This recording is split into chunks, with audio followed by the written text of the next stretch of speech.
Good evening guys. Ito ako, kagagaling ko lang sa anak ko. Medyo in-exercise ko din yung na-inject sa aking paa.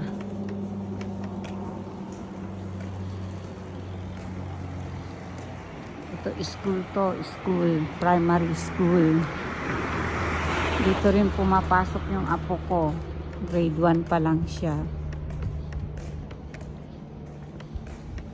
Mga residential dito. Bihira lang ang apartment.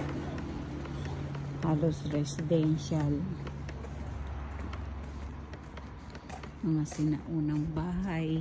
Mga makabagong bahay.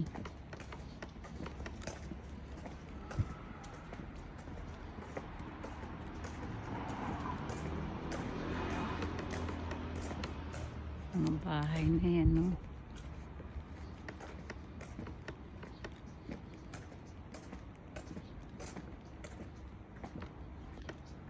Ito naman mansion. Parking na yung mga nila. Sasakyan.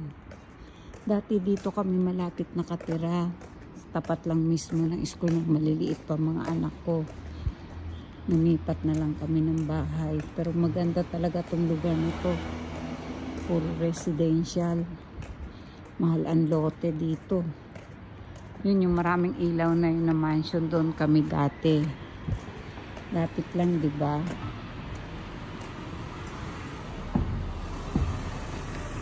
Tapos yan yung mga puno ng mga sakura. Malapit na naman ang sakura. Itong April. Tapos mayroong ilog-ilogan dito. Na dyan ko noon na picture yung mga isda na malalaki. Malabo ngayon yung tubig.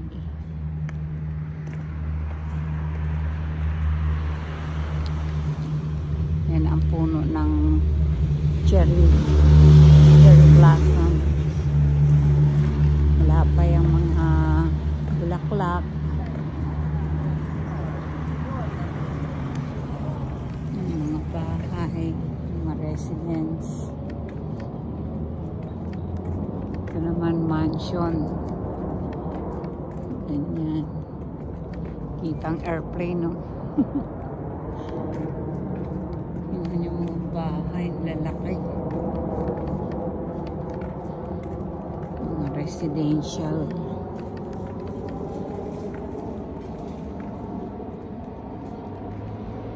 Ngayon, gusto namin kumuha na ng bahay dito. Kaya lang, mahal masyado. Hindi kakayanin. Pero mas mahal na ngayon yung mga lote ngayon dito. Yun yung lalaki ng bahay. Tapos ito naman, kabila ay konting clinic.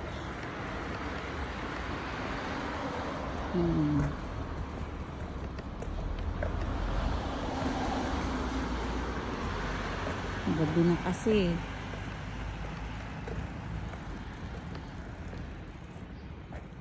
Kuha ng puno ng sakura yan, ng cherry blossoms. Dami nagwa-walking dito. Yung mga residential yan. Tawid tayo, puro pa yung residential. Tapos yung pinakadulo doon, may school doon, college. Pang ano lang, for women's.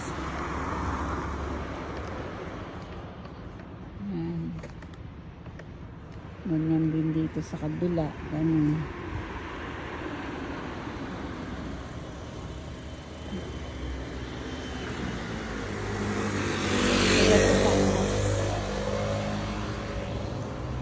Bait naman. Pinatawid ako. Thanks sa lahat. Bait naman. Mga residential din yan.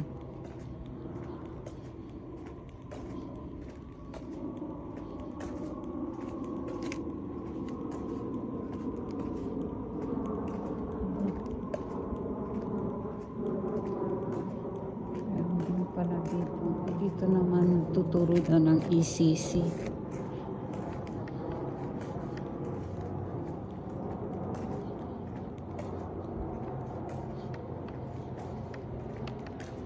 Ang laki ng mga bahay. Yung kanilang mga car, dalawa-dalawang naka-parking.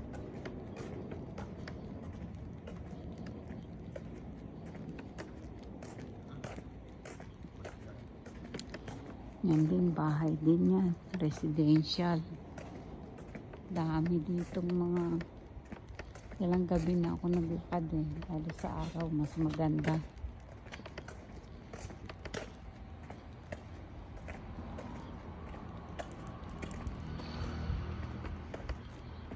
Ito naman, pediatrician sa ibaba.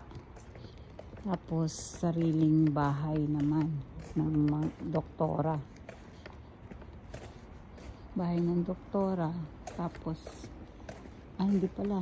Ano lang to? Duplex. Duplex mansion naman sila.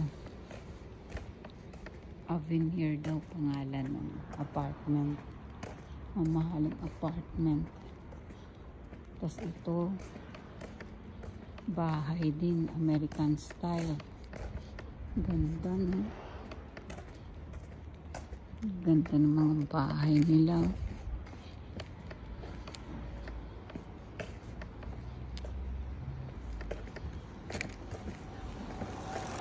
Ang ganda ng mga bahay, lalaki.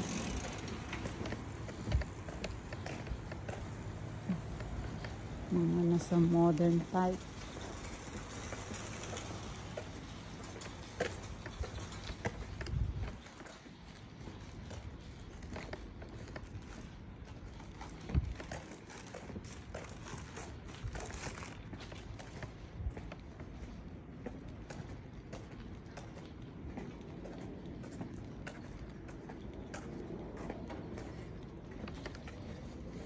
Ang ganda ng mga bahay. Tapos ito parking lot naman to. Parking area. Kita pa yung daan, dumadaan ng mga aeroplano. Ayan, mga bahay malalaki.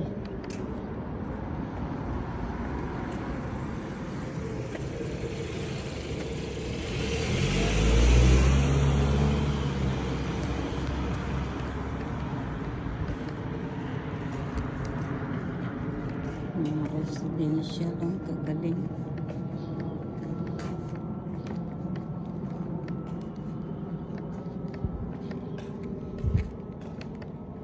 Ang ganda ng mga bahay nila. Sa atin to, subdivision na. Dito, ano lang yan, residential. Iba pa yung mga subdivision.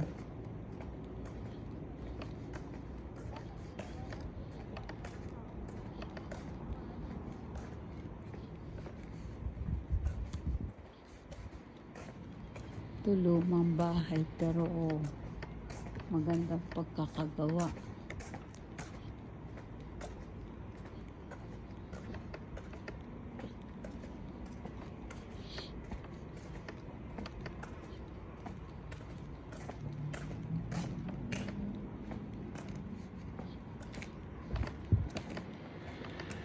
Ganda, diba? Tapos ito din, ganda din.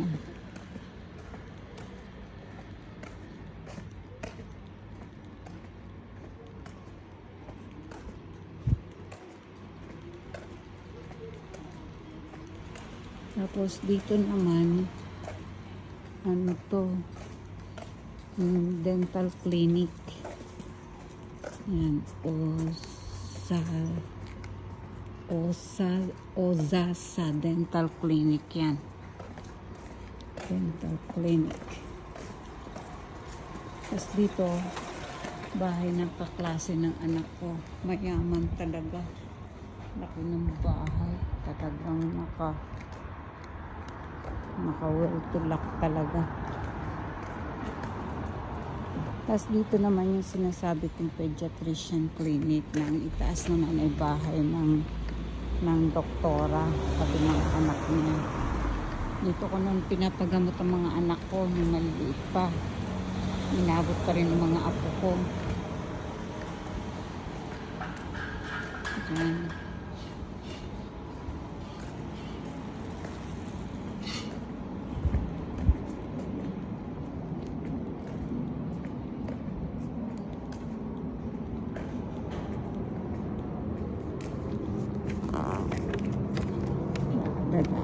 sa parang supermarket naman ang lugar namin na tinatawag na Manday. Doon pa po yung papasok.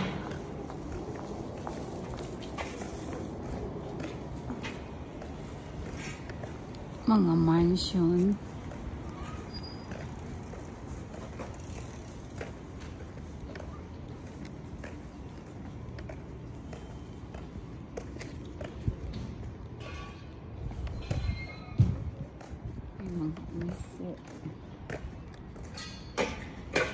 Ito naman po ang clinic ng sa tenga. Barado pati mga ilong.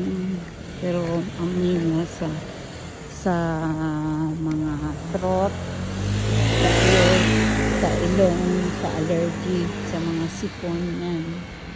Yan po. Nagpa-check up na rin ako dyan. Magaling dyan.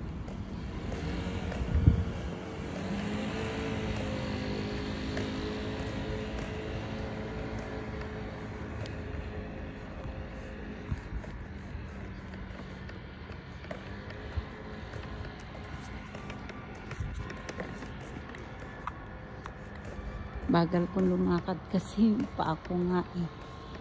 Hindi ko maitulin yung lakad pa masyado. Medyo nasakit-sakit pa. Kasi parang may naibo din buto eh.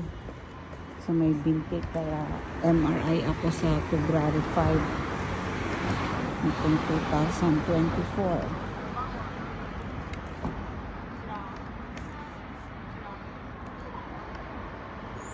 Doon tayo dadaan sa may supermarket. Hindi pa naman ano, pero wala naman matawid eh. Tawid na lang tayo.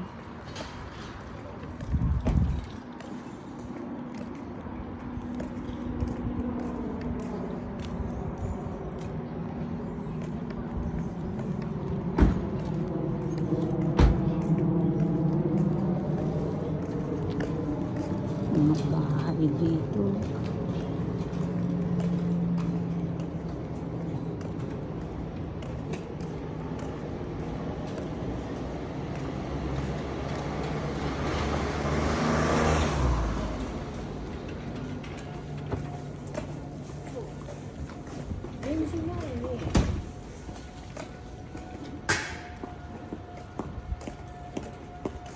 Yung mga mansion din yan.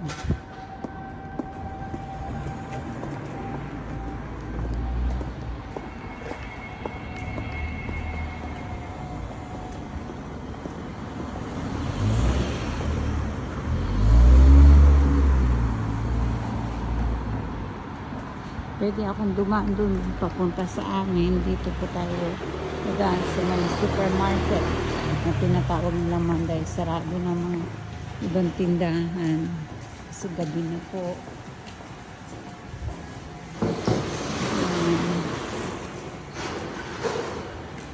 Sa Sun Mall, Osaka, Manday ang tawagin. Sarado na. Nagsara na sila.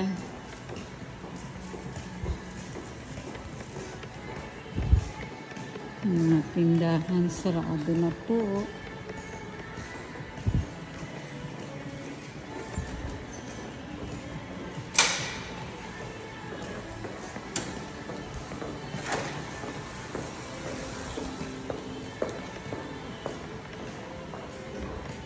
Meron pa naman bukas-bukas yung mga prutas-prutas. Kumbaga tawag siya yung bangketa. Ayan. Ano mga prutas. Ayan. Mga kamote. Gulay. Tapos yung small supermarket naman dito. Sa kabila yan tinatawag nilang Manday. O sige guys, off ko na. Thank you. Thank you for watching. God bless us. Thank you.